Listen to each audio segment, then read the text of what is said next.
estos 3 parásitos que vamos a ver hoy, ¿tenemos en el Perú o no? Tenemos, pero para regalar, ¿no?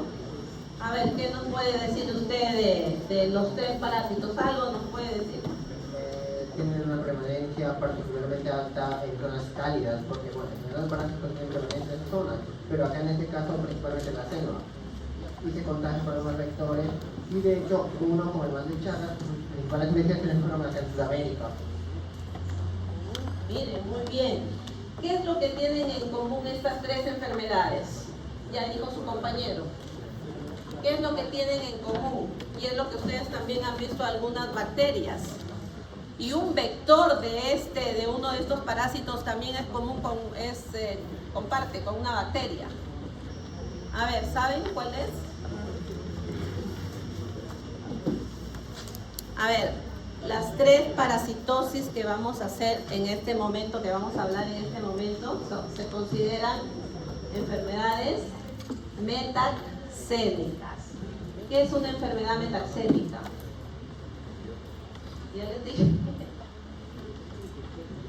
Son enfermedades transmitidas por vectores, de las cuales Plasmodium y Trypanosoma cruzi, aparte de ser transmitida por vectores, también tienen otros mecanismos de transmisión. Miren, ya les estoy dando el resumen de toda la clase. Ustedes tienen el PPT, lo pueden leer. Pero si hablamos de leishmania, hay muchas clases de leishmania, ¿no? Y vamos a ver que la leishmaniasis que nosotros tenemos en Perú es netamente transmisión vectorial. ¿Ya? Si alguno de nosotros tenemos leishmania, es porque tuvimos contacto con un vector. En este caso, ¿cómo se llama el vector de leishmania? Que lo comparte con una de las bacterias que acaban de ver ahorita. Luxomia. Luxomia es vector de qué bacteria? Luxomia. ¿O estoy hablando mal? Acaban de hacer Bartonella, ¿no? ¿O no? Bartonella, pues. Comparten con Bartonella. A ver, hablamos rapidito, ¿ya? A ver, ¿qué tenemos acá? Miren, lo que ustedes están observando acá es los estadios diagnósticos. Miren, acá que dice gametocitos, macro, micro gametocitos, ¿no? Todos estos son estadios diagnósticos de Plasmodium. La próxima semana acudan a su práctica bien alimentados. Pónganse tómense su maca, su quinoa, no sé, porque va a estar el laboratorio inundado de microscopios con bastantes de los estadios de malaria, y ustedes van a saber lo difícil que es diagnosticar malaria. Ustedes probablemente no lo van a hacer, porque el trabajo de ustedes es ver síntomas, hacer la anamnesis al paciente, pero ustedes van a tener que confiar mucho en un tecnólogo médico, en un microbiólogo, en un parasitólogo para que les haga un buen diagnóstico, porque de eso va a depender que ustedes den un buen, o sea, la identificación lo va a hacer el biólogo, el microbiólogo, ¿no? En algunos casos, porque asumo que ustedes van a ser jefes de un hospital, ¿no? Y un jefe de hospital mínimo tiene que tener los conocimientos básicos de lo que se hace en su hospital, ¿no es cierto?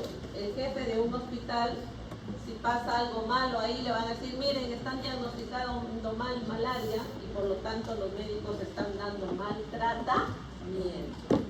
El tratamiento para la malaria por Plasmodium vivax y por Plasmodium falciparum es diferente. ¿Ya? Ok, entonces todo esto es lo que ustedes van a ver en el microscopio, son los estadios diagnósticos. Acá ustedes ven al causante de la transmisión vectorial de Plasmodium, que es Anopheles. Si se dan cuenta acá abajito, miren, hay unas manchitas blancas. La especie de este Anopheles que predomina en Iquitos, en Loreto, en Ucayali, es Anopheles albimanus. Albi, blanquito, por eso tiene las patitas blancas. Anopheles albimanus es el vector que predomina en nuestra Amazonía. Hay otros vectores también, pero les recalco esto por la característica y ustedes también lo van a ver en la práctica. Tenemos Anopheles albimanus en el laboratorio.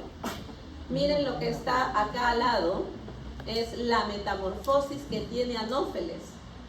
¿Cuáles son los estadios que tiene? Adulto, huevo, larva, pupa y nuevamente adulto. Cada estadio por el que pasa la metamorfosis de Anopheles, cada estadio es diferente. La larva es diferente que la pupa, diferente que el adulto, diferente que el huevo. En este caso se llama una metamorfosis completa. ¿Por qué es importante esto? Porque los entomólogos tienen que saber dónde hay criaderos de larvas, ¿no? Así como para Aedes también, y tienen que saber qué tipo de insecticida van a usar. Algunos son buenos solamente para larvas, pero no para adultos. Y no sé si recuerdan, hubo toda una crítica para el Ministerio de Salud cuando hubo el brote de dengue bastante fuerte y se fueron con insecticidas a comas. Y decían de que esos insecticidas eran buenos para los adultos, pero no le hacían nada a las larvas. Entonces estaban matando adultos, pero las larvas estaban felices que nuevamente por metamorfosis van a llegar a ser adultos. Entonces, ¿cuál es la mejor manera de tratar de erradicar una parasitosis, en este caso metaxenia? ¿Sí? Ok. Entonces, esto por eso he colocado para que vean la importancia, sobre todo en la erradicación de Plasmodium. Hasta ahora, pese a que hay programas, si han escuchado, hay programas acá de grandes investigadores en nuestro país que dicen el programa se llama Malaria Cero. Así se llama el programa, Malaria Cero. ¿Por qué? Porque quieren que en algún momento seamos Malaria Cero, o sea, que no haya casos. Pero lamentable siguen los casos en Iquitos. Y ahora, después de escuchar la clase, ustedes me van a decir por qué es muy difícil erradicar la malaria. A ver, todos estos son las especies de Plasmodium que afectan al humano, con excepción de Plasmodium knowlesi, que es cierto que afecta al humano, pero también es originalmente de los monos, de los simios. Con esto les quiero decir que la malaria que existe en nuestro país no es considerada una enfermedad zoonótica. ¿Por qué? Porque solamente afecta a los humanos. Pero ya les estoy diciendo que knowlesi, que no tenemos en Perú, sí afecta a humanos y a animales. A ver, nosotros en nuestro país tenemos el 80% de los casos de malaria en Perú es por Plasmodium vivax. ¿Sí? Por Plasmodium vivax. Un 12% más o menos es por Plasmodium falciparum, que es el que produce la malaria maligna. Vivax produce la malaria benigna y falciparum produce la malaria maligna, la malaria cerebral. Plasmodium malariae, también hay casos en Perú que son menos del 1%. Por ejemplo, en el 2023, si no me equivoco, el MINSA reportó como 10 o 11 casos de malaria en todo el año. En todo el año, 10 o 11 casos de malaria. Y algunos de ellos se decía que eran importados. Acuérdense que la zona endémica de malaria es Loreto y esa es una zona turística. Muchos de los turistas, aparte de ir a Cusco, ¿dónde van? A Iquitos. ¿No? Entonces hay muchos casos que ingresan con los turistas. ¿Ya? Okay. A ver, avanzamos. Más de 2.400 millones de personas viven en zonas endémicas y la mayoría de estos se da en el África, en Asia. ¿No? Anualmente se reporta de 300 a 500 millones. Por ejemplo, el 2023 reportó 280 casos, ¿no? Casos anuales registrados a nivel mundial, ¿no? Y aproximadamente 1 millón de muertes por año, sobre todo en la población pediátrica, en niños menores de 5 años. Y los casos mayormente son en Nigeria. ¿Ya? Ok. ¿De qué depende que hayan casos de malaria? Número 1 es la temperatura, ¿no? El mosquito, que es el vector de la transmisión vectorial, no hace su metamorfosis por temperaturas menores de 17. O en todo caso, si hace la metamorfosis, lo hace de manera muy lenta. Entonces tiene que ver cómo es la temperatura en Iquitos. La gente vuela ahí, ¿no? Hasta 30, 35, creo que hay grados.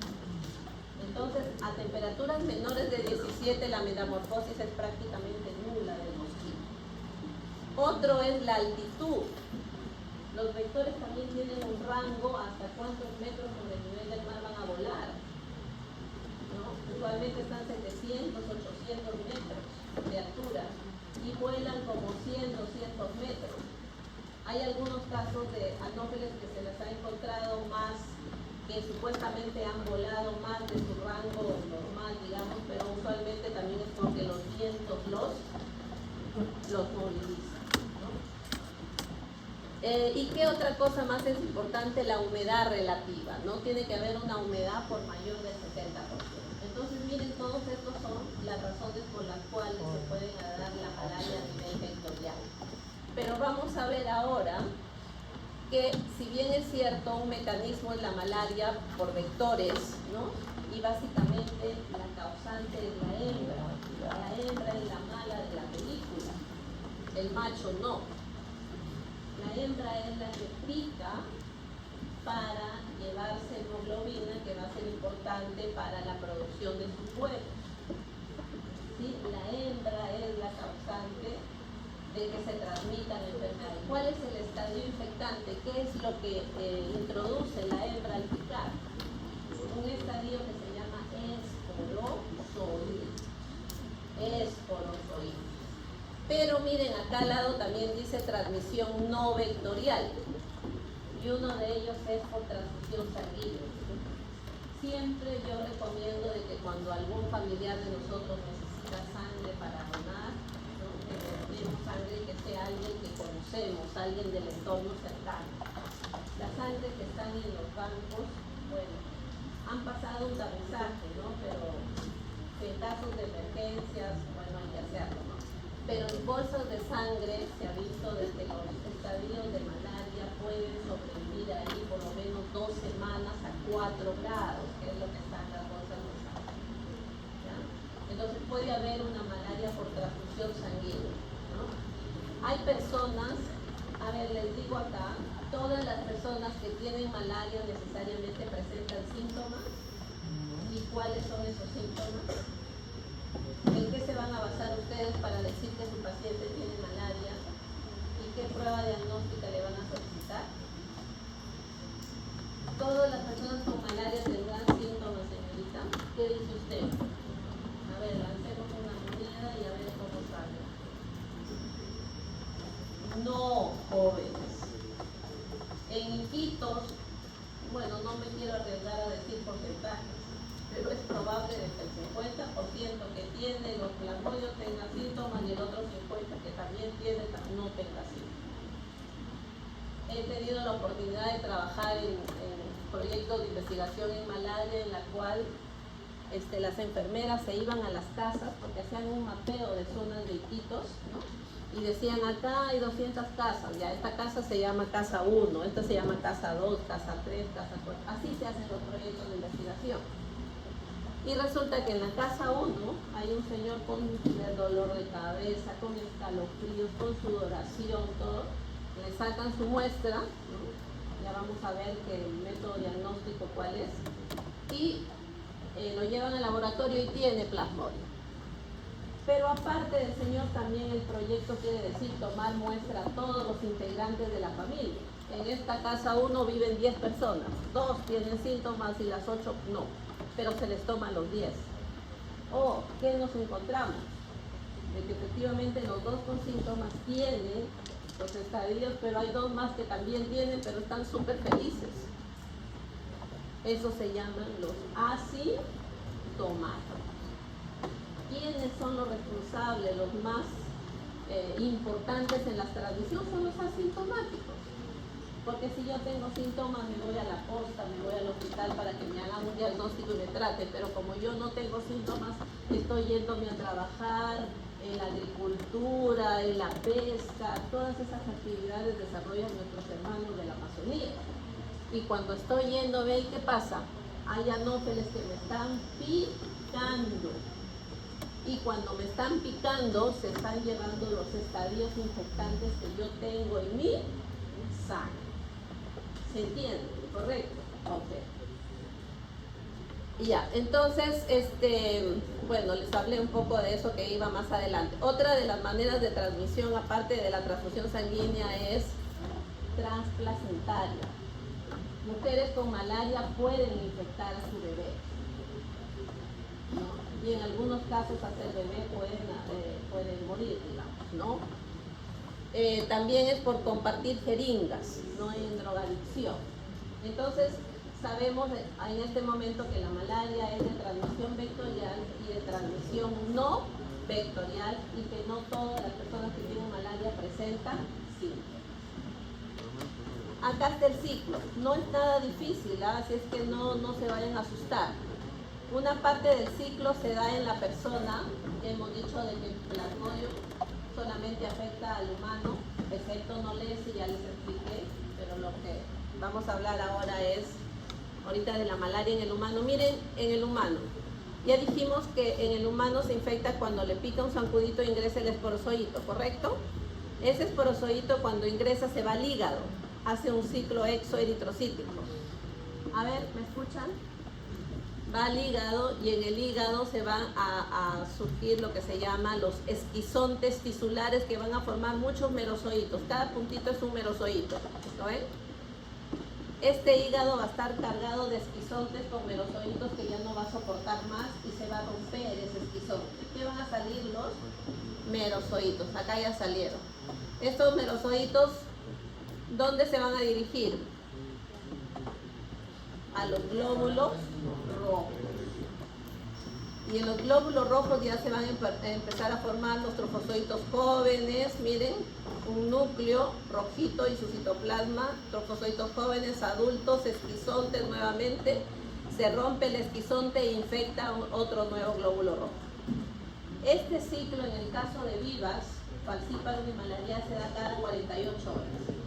Cada 48 horas se forma un esquizonte en el glóbulo rojo, luego se rompe y salen los merozoitos. En ese momento, escúchenme, en ese momento el paciente comienza a sudar, comienza a tener escalofríos, comienza a tener fiebre.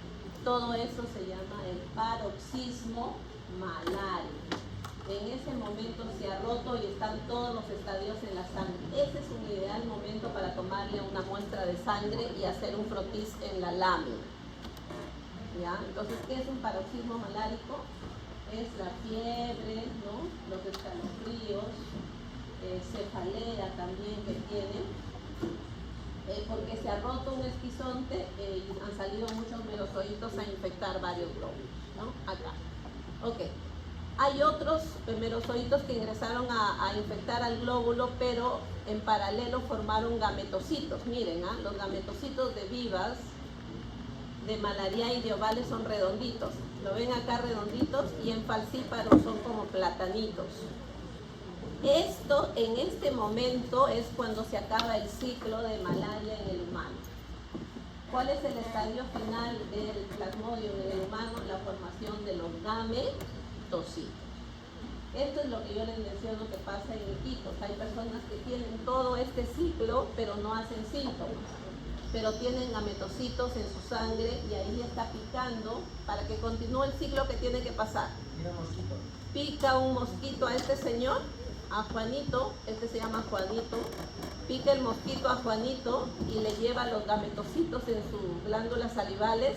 En el intestino del zancudo se forma el microgameto, fecunda el macrogameto, se forma el ookineto, el ooquiste, se llenan de esporozoitos que van a sus glándulas salivales y este mosquito está listo para infectar a otra persona. Ya ven, no fue nada fácil, nada difícil el ciclo de malaria. Entonces hay un ciclo que se da en el humano, que todos son estadios asexuales, por eso se dice que el humano es el hospedero intermediario. Y en el zancudito se dan los estadios sexuales de fecundación, por eso se dice que el zancudo es el hospedero definitivo en plasma. ¿Ya? Ok, si entendieron esto ya saben toda la malaria. Acá está lo que les acabo de explicar, ¿no? Que el estadio infectante es el esporozoito, que pica, ingresa al humano, y acá está dibujado un glóbulo rojo donde hay un trofozoito joven. ¿Por qué vamos a hablar de Plasmodium falciparum? A ver, Plasmodium falciparum, el 11% de los casos de malaria en Perú es por falciparum, que es el que produce la malaria maligna. Cada glóbulo rojo infectado con falciparum se recubre de unas proteínas, unas adhesinas, que es como una sustancia pegajosa, digámoslo así, que va a permitir que estos glóbulos infectados se unan con otros, se unan y se formen, ¿cómo se llama? Hileras de glóbulos rojos, ¿no? Infectados, todos unidos. Eso va a impedir de que el oxígeno llegue a los tejidos y especialmente llegue al cerebro. Entonces, falciparum es el causante de la malaria maligna. Otra cosa de que los Plasmodium vivas, escúchenme, Plasmodium vivas solo infecta a reticulocitos, que son los glóbulos rojos jóvenes, ¿correcto? Pero falciparum no le interesa si son glóbulos rojos jóvenes o maduros, los infecta a todos. Por eso es que una persona con malaria por falciparum tiene los cuadros acentuados de anemia. ¿Sí? Bueno, acá tenemos que puede producir anemia, ¿no? Falciparum puede producir agrandamiento incluso del vaso y de la médula ósea, porque en el vaso se van a depurar, digamos, en el vaso se van a esconder y se van a depurar los glóbulos rojos infectados, ¿no? En el cerebro se va a producir malaria cerebral, ¿no? Porque no llega el oxígeno hasta el cerebro. ¿Y por qué? Porque todos los glóbulos infectados están pegados, que están obstruyendo los capilares. También puede afectar a los pulmones, ¿no? Un edema pulmonar, puede también agrandar los riñones, ¿no? Porque ahí también se va a producir, se van a unir el pigmento malárico, que es la degradación de la hemoglobina por el parásito. ¿Ya? Entonces, en su libro de Botero tienen varias páginas en las cuales se va a hablar sobre la malaria maligna por falciparum y la malaria benigna por vivas. Acuérdense que sí tenemos malaria en Perú, pero los casos son, hasta el momento, por ejemplo, en este año creo que hay un solo caso de malaria reportado en nuestro país. ¿Ya? Okay. A ver, ya hablamos qué cosa era el paroxismo malárico, ¿no? La fiebre, la sudoración. Mi pregunta para ustedes, jóvenes. Yo puedo tener fiebre por gripe. Yo puedo tener dolor de cabeza hasta por estrés, porque tengo mi examen la próxima semana, ¿no? Entonces, ¿cuál va a ser el criterio que ustedes van a tener para mandarle a hacer una gota gruesa y frotiza a su paciente que piensan que tenga malaria? A ver, porque acá no les podemos decir que son signos. Mira, si tienes cefalea y tienes escalofrío, definitivamente tienes malaria. No podemos decir eso. ¿En qué se van a basar ustedes? A ver. Miren, dolores musculares. Bueno, hoy jugué fútbol, ¿no? Mañana manejo y me duele todo. Voy a tener malaria. O sea, eso es lo que nosotros necesitamos que ustedes sepan, ese diagnóstico diferencial. Y esto lo van a unir a todas sus bacterias, los hongos que han estudiado, ¿no? Entonces dice, requiere hacer un diagnóstico diferencial con fiebre amarilla, con dengue, con brucela, con tifoidea, tuberculosis.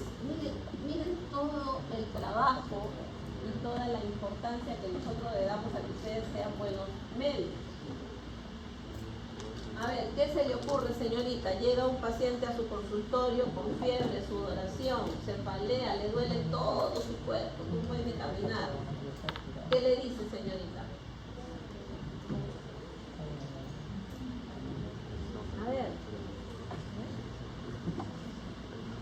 Una muestra de sangre, dice. Ok, ya. Sí, está bien, una muestra de sangre. Pero también ustedes tienen que recurrir a lo que se llama la anamnesis.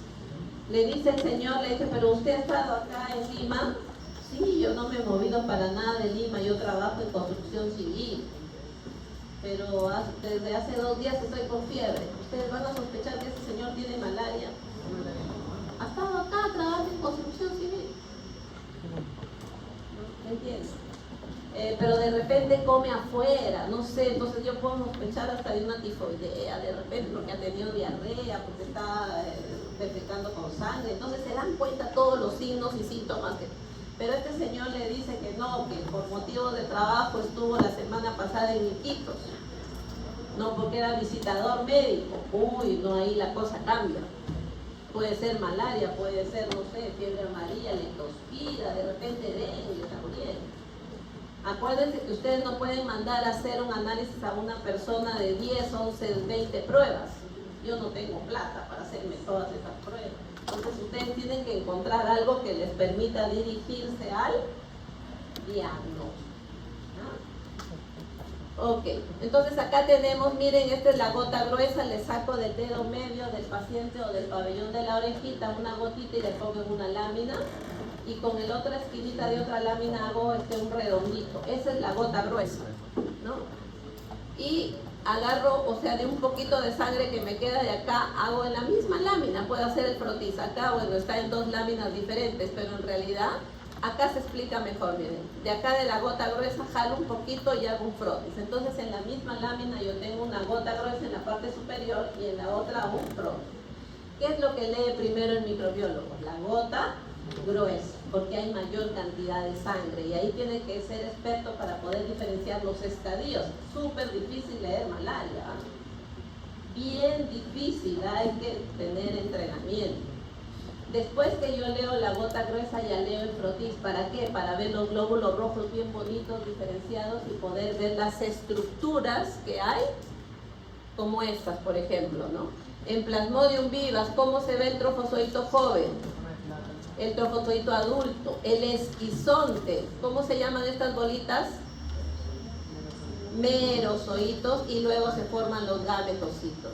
En Plasmodium vivas, como no hay esas adhesinas, esas formas pegajosas, si yo saco una gota gruesa y frotis puedo ver todas estas estructuras en la lámina. Escúchenme bien esta parte, ¿ah? Pero como Falciparum tiene esas proteínas que permiten que se unan los glóbulos rojos, los trofozoitos adultos y los gametos difícilmente se ven en sangre periférica. Lo único que voy a ver son trofozoitos jóvenes y los gametocitos. La razón es porque se quedan atorados los otros estadios en los capilares sanguíneos. En malaria también puedo ver todos los estadios, ¿no? Pero en caso de malariae, bueno, nosotros no tenemos en Perú, ¿no? Y una de las características de malariae es que miren su trofozoito adulto no es como los de vivas y falciparum, sino parece que fuera una cinta, ¿no? Una cinta. Y su esquizonte solamente tiene 8 o 10 merozoitos como máximo. En cambio en vivas y falciparum pueden tener 15, 20, ¿no? Tenemos una lámina en el laboratorio de esquizonte de malariae y asumo que les van a enseñar en el microscopio. Ahí lo van a poder observar. Bueno, también es importante que sepan que hay pruebas, tiras inmunocromatográficas, hay la prueba de ELISA y la de PCR, ¿no? Esto de las tiras inmunocromatográficas es para tamizajes, ¿no? Por ejemplo, uno de ustedes quiere irse a Iquitos a hacer diagnóstico de malaria, pero no tiene tiempo de entrenarse, porque es bien difícil ver la gota gruesa, ¿correcto? Compramos tiras rápidas y simplemente ustedes dicen, ¿cómo funciona? Pongo una gotita de sangre ahí, pongo un buffer, espero 5 minutos y si se forma una rayita, es viva, si se forman 2 rayitas es falciparum. O sea, ustedes no necesitan mayor entrenamiento. Estas son las pruebas rápidas. Ya, pero hay un fundamento, en esa tira hay un anticuerpo y en la sangre hay un antígeno, el antígeno de Plasmodium se une al anticuerpo y forma esa raíz, ¿ya? También hay ELISAs, ¿no? ELISAs que toman como 4 horas hacerlo, pero se hacen eso, y también hay las pruebas moleculares, los famosos PCR que también escuché, han visto en bacterias, ¿correcto? Ahí los primers específicos de cada parásito o de cada bacteria, ¿ya? Pero el gol estándar, escúchenme, el gol estándar para malaria, ¿qué cosa es? La gota gruesa. Gota gruesa y frotis, ¿ya? No me va a decir que de ELISA, nada.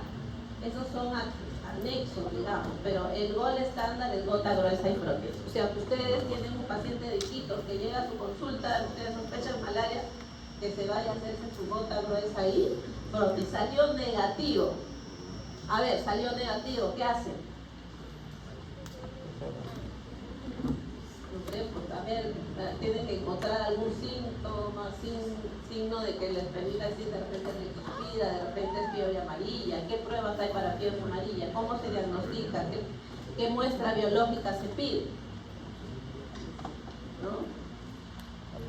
A ver, acá está el protocolo del tratamiento, ¿ya? Acá hay primaquina, por ejemplo, ¿no? Me olvidé de decirles en esta parte, y es importante que ustedes sepan, ¿han escuchado las recaídas y la recrudescencia? Entonces ese paciente ha recaído. En malaria son famosas las recaídas, sobre todo en Plasmodium viva. ¿Saben por qué?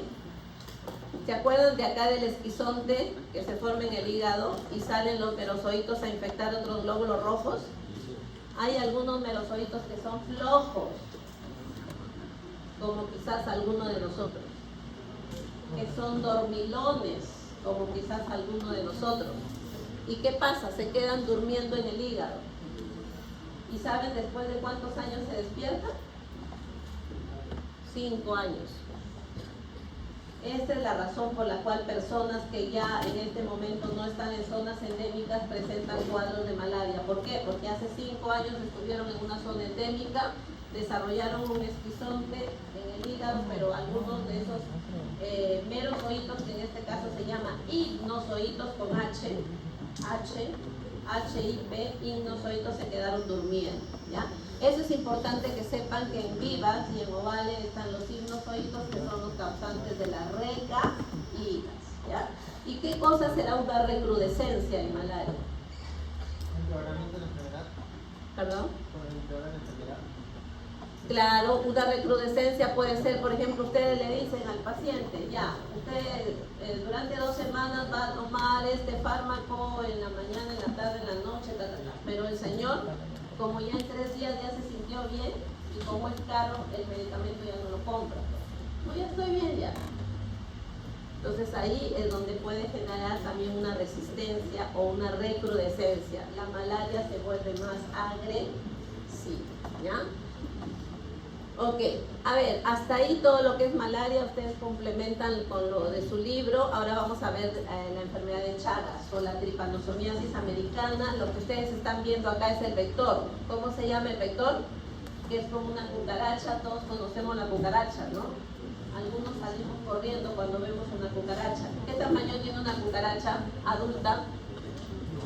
A ver, 2-3 centímetros, ¿no? Más o menos. Así es el vector de la enfermedad de Chagas. Ustedes lo van a ver en el laboratorio. A ver, escuchen que se nos va el tiempo. Miren, este es el vector de la tripanosomiasis americana o enfermedad de Chagas. El que transmite la enfermedad, a diferencia de malaria, es el triatomino, así se llama, el grupo de triatominos. La especie que tenemos acá en nuestro país se llama Triatoma infestans, que en la zona endémica es el sur del Perú.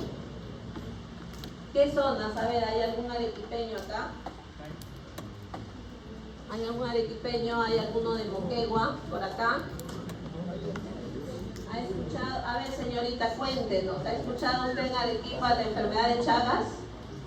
¿O ha escuchado la vinchuca? ¿Ha escuchado la chirimacha? Sí, miren, ahí dice su compañera, no me deja mentir. El nombre científico es Triatoma infestas, pero su nombre de batalla, su nombre de guerra es la chirimacha. ¿Ya? En nuestro país es chirimacha, pero en Chile le dicen vinchuca. Y en otros países tiene otros nombres, pero en nuestro país es la chirimacha. El que transmite la enfermedad, escúcheme, es tanto la hembra como el macho. ¿Ya? ¿Se acuerdan? En malaria solamente era la hembra. Acá es hembra y macho. La metamorfosis que tiene el triatomino, acá creo que no he puesto ninguna figura, pero la metamorfosis es incompleta. ¿Saben por qué? Y lo van a ver en la práctica. Porque del huevito nace una chirimachita chiquita. Esa chirimachita chiquita se llama ninfa 1, crece otro poquito, se llama ninfa 2, crece otro poquito, se llama ninfa 3, pero todas las chirimachas son igualitas, solamente se diferencian en tamaño. Entonces chirimacha tiene una metamorfosis incompleta. En Arequipa, bueno, la señorita me imagino que vive en una zona urbana, ¿no? Pero en Arequipa hay muchas zonas rurales, aunque ahora ya pues uno ha invadido, ¿no? Antes en Arequipa la zona rural era acá y la zona urbana era acá, totalmente distante, pero ahora todos estos espacios ya han sido llenados. ¿Qué quiere decir? Que las personas hemos invadido la zona rural y al invadir estamos teniendo más contacto con el vector, ¿ya? Ok. Entonces, miren, estas son las casas en las zonas rurales que usualmente son hechas de paja, de adobes, y acá hay huequitos, y en esos huequitos son las mansiones de los triatominos, de las chirimachas. Le encanta estar en esos huequitos a las chirimachas. La chirimacha, cuando ingiere sangre, bueno, en la literatura dice la chirimacha pica o muerde, en general como los dos, ¿no? La cosa es que tiene un aparato que perfora la piel para succionar sangre. La chirimacha normalmente debe de alimentarse, escúchenme, debe alimentarme de los jugos de las plantas, ¿no? Pero también se alimenta de la sangre, como encuentra ahí animalitos. Y también escúchenme otra cosa, la chirimacha puede ingerir sangre no solo del humano, sino también del ratón, de la rata, del caballo, del cuy, del burro.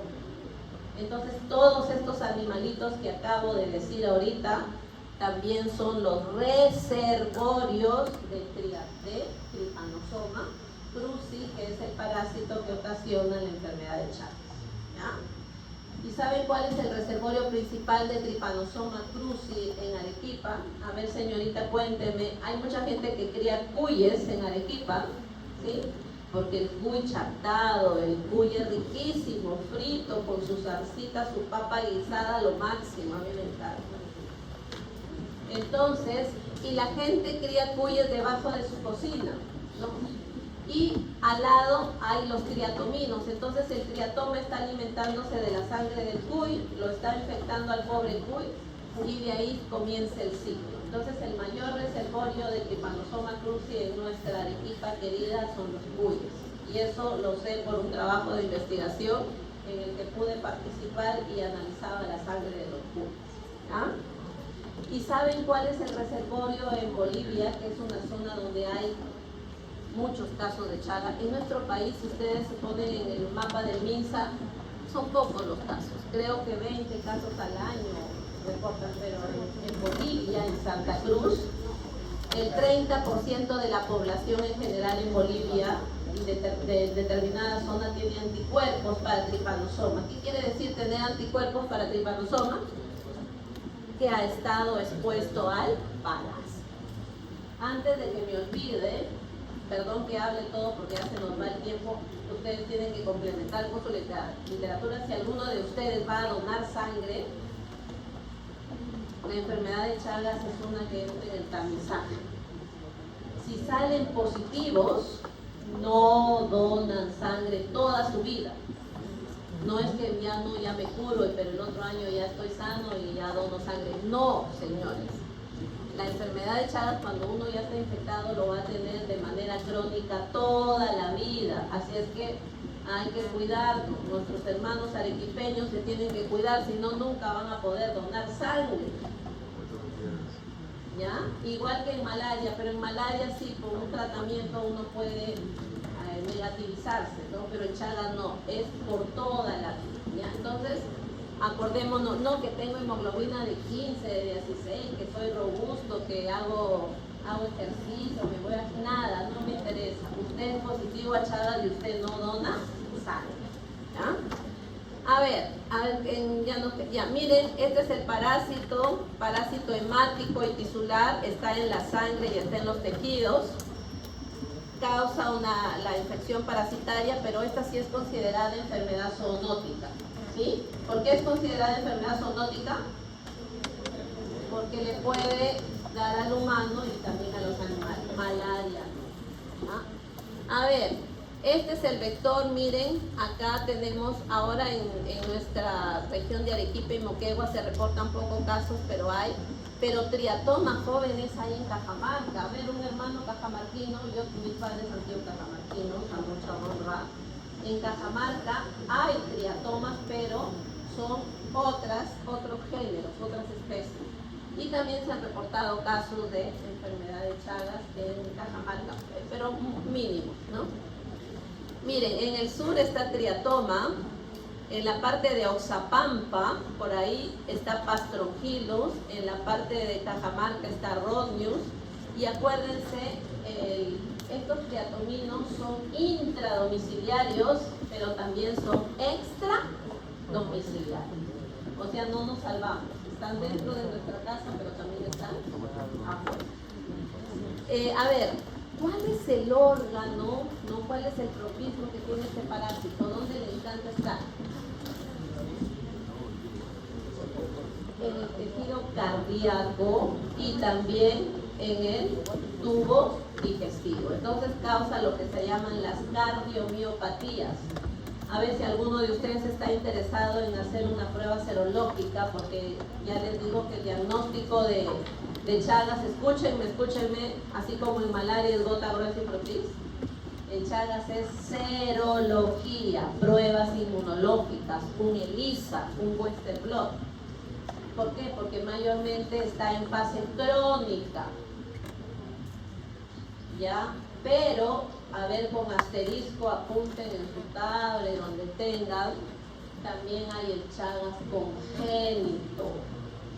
¿Qué quiere decir Chagas congénito? Una mujer que se le dice mujer chagásica. ¿Por qué se le dice mujer chagásica? Porque está con el parásito, puede transmitir congénitamente a su bebé.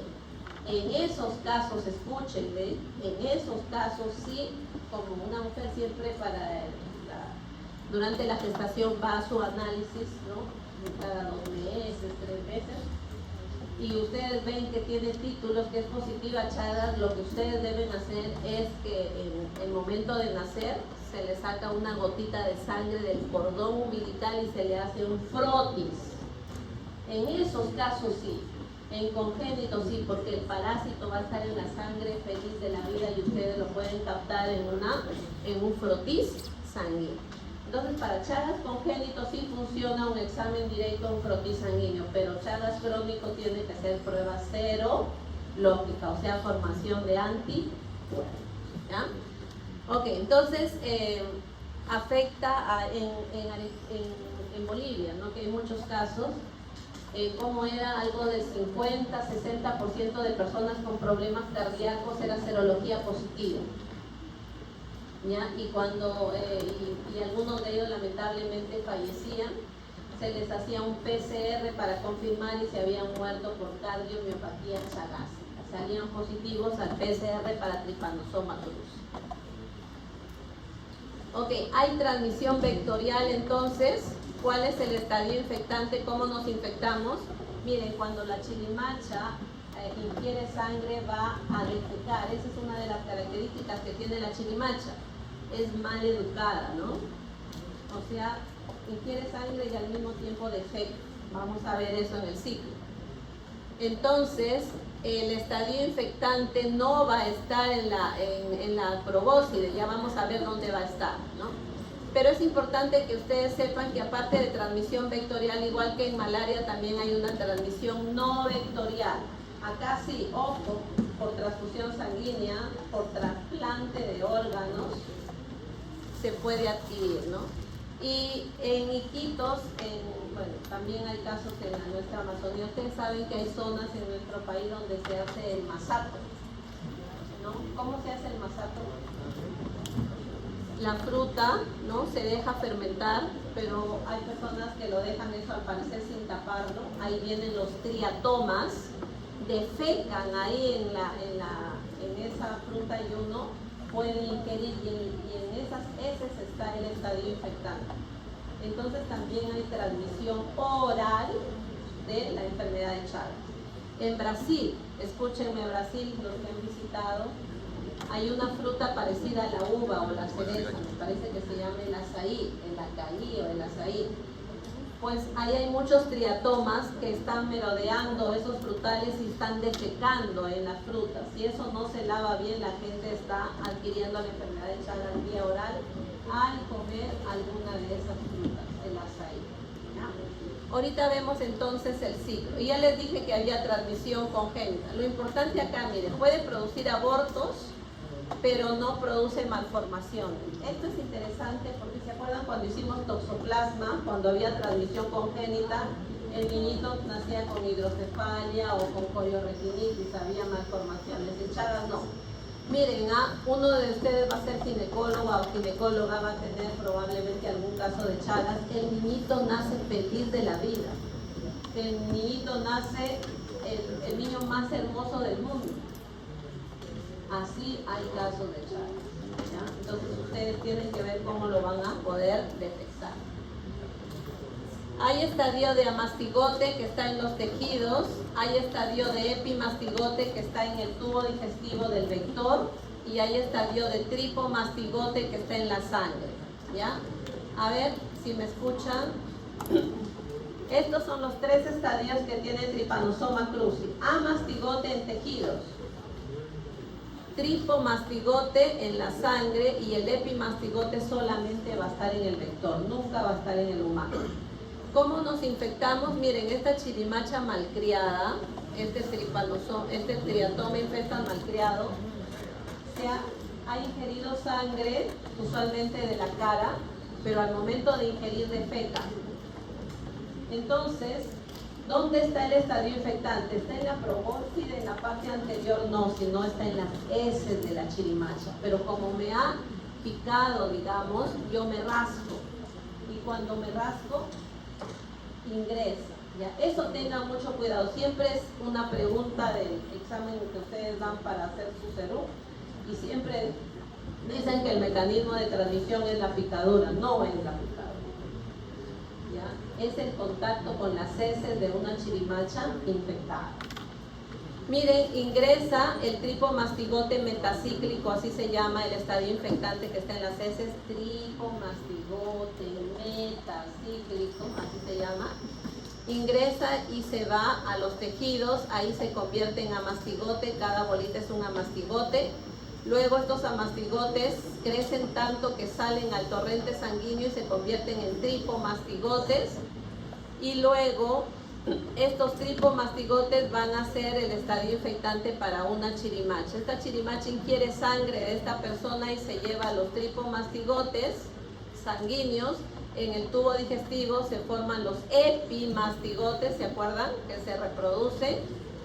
Y este epimastigote luego se va a la parte final del tubo digestivo como tripomastigote metacíclico, ¿ya? A ver, ¿cuál es el estadio infectante de Trypanosoma cruzi? Tripomastigote metacíclico. ¿Cuál es el estadio diagnóstico? Ahí los agarré.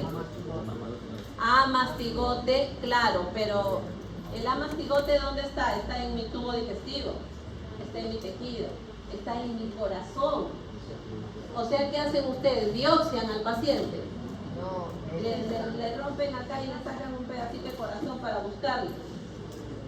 Es cierto que son los estadios diagnósticos, pero no lo vamos a biopsiar. Por eso es que se hace la serología, porque nosotros tenemos algo extraño y nuestro cuerpo va a formar anticuerpos, ¿ya?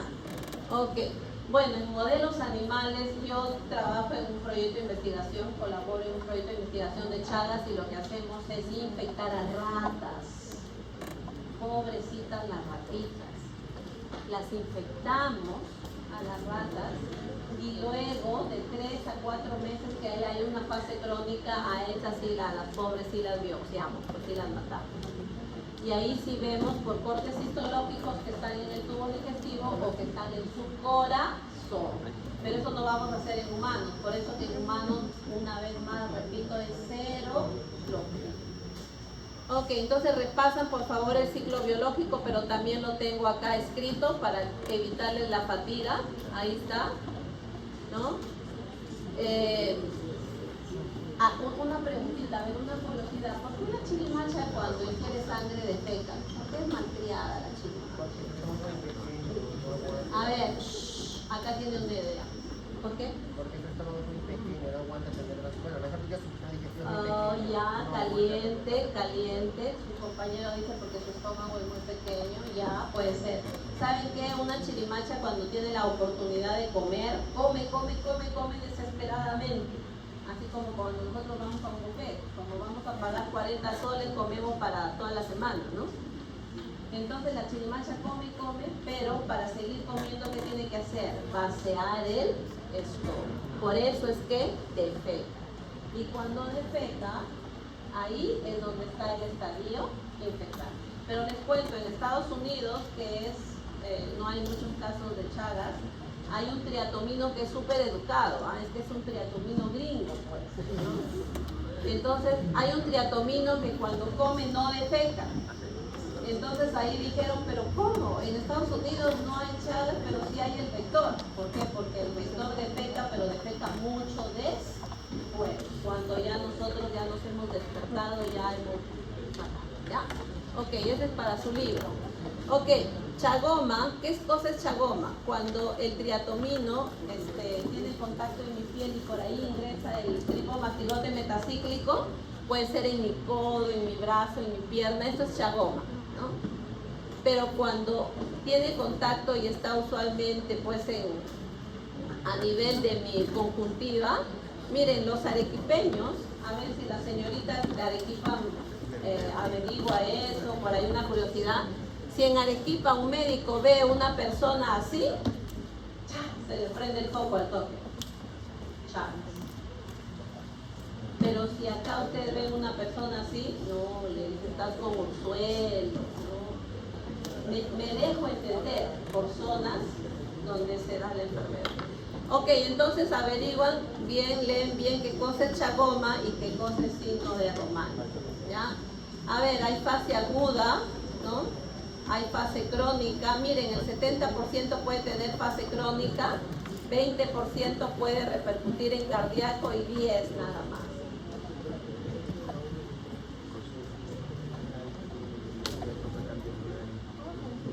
¿Ya tienen clase ahorita?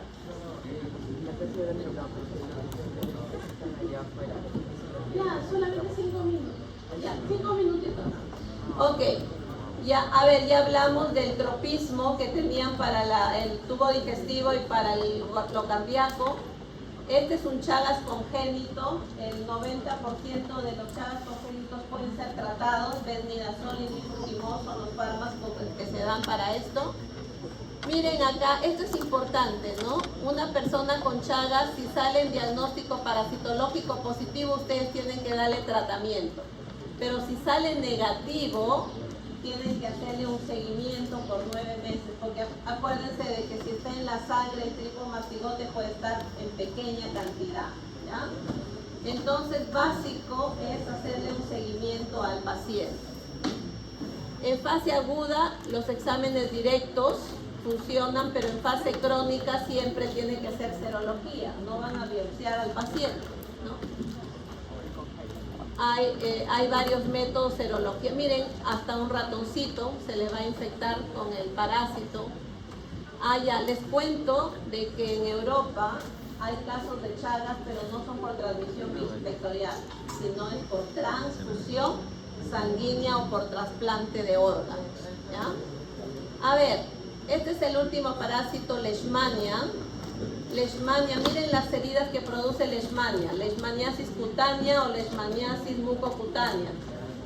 A ver, escúchenme, el 90% de los casos de leishmaniasis en nuestro país es cutánea, esta leishmania. Y el 10% es mucocutánea. ¿Cuál es la más grave? ¿La cutánea o la mucocutánea? Porque puede matar a la persona de una asfixia, ¿no? Esta leishmaniasis visceral, gracias a Dios, no lo tenemos, pero sí está en el Brasil. No hay leishmaniasis visceral. Y leishmaniasis visceral sí puede ser congénito o puede ser por trasplantes, por transfusión sanguínea. Por eso les dije que la leishmaniasis que hay en nuestro país es netamente vectorial. Bueno, también hay reservorios, miren, también la rata, los perritos, los ratones, ¿no? Es transmitido por la picadura, esta vez sí la picadura, pero de luxomia. ¿Cuál es el estadio infectante? Escúchenme, promastigote, está en las glándulas salivales. Y acá también la mala de la película, también es la hembra. Ya solamente en Chagas los malos son los dos, ¿no? Pero en malaria y en leishmania solamente la hembra es la mala de la película, ¿ya? Miren, este es el estadio de promastigote que está en las glándulas salivales de luxomia, ¿no? Esto es lo que nos introduce una luxomia cuando nos pica, y este es el amastigote que está en los tejidos. Amastigote en los tejidos. A ver, cuando ingresa algo extraño, ¿qué es lo que va a fagocitar? Un macrófago. Pero la leishmania es súper inteligente. Leishmania evade ser matada por un macrófago, y más bien, ¿saben lo que hace Leishmania? Súper mala la Leishmania, se reproduce, ¿lo ven? Se reproduce. Y esto es lo que va a seguir generando que venga otro zancudito. Por eso un zancudito viene, una luxomia viene, nos pica. ¿Y qué cosa se lleva a la luxomia? A ver, ¿qué cosa se lleva a la luxomia para que siga el ciclo? Amastigotes. Y en el tubo digestivo se van a formar los promastigotes. ¿Cómo nos infectamos con promastigotes? ¿Cómo diagnosticamos con amastigotes? ¿En qué? En frotis sanguínea, porque yo le hago frotis a esa herida. También puede ser serología, pero yo salgo serología leishmania, quiere decir que en algún momento he tenido contacto, pero que en ese momento no tengo la infección aguda. Pero si me hacen un frotis de mi herida y tengo amastigotes, piña, ahí sí estoy con leishmania. ¿Cómo lo van a tratar ustedes? Hay ampollas súper caras que el Ministerio de Salud no lo da y las personas no tienen para comprarlas, ¿no?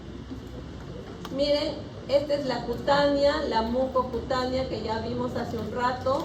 Hay otra también que parece lepra, ¿no? En nuestro país no se han reportado casos de esto.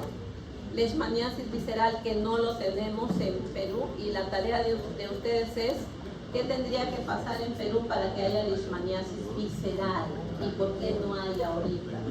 Ya tiene que ver con el vector. ¿Cómo diagnosticamos? Miren, a este señor le están haciendo un raspadito de la herida para hacer el frotis. También le puedo hacer un cultivo, también puedo hacer un PCR, también puedo hacer una biopsia, serología. Y esta intradermorreacción, ¿ustedes saben en tuberculosis el PPD?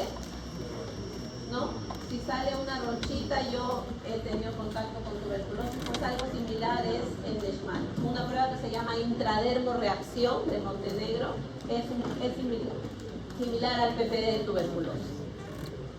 Ok, esa es la clave. Ok, refuerza con esas páginas, por favor, ¿sí? Muchas gracias.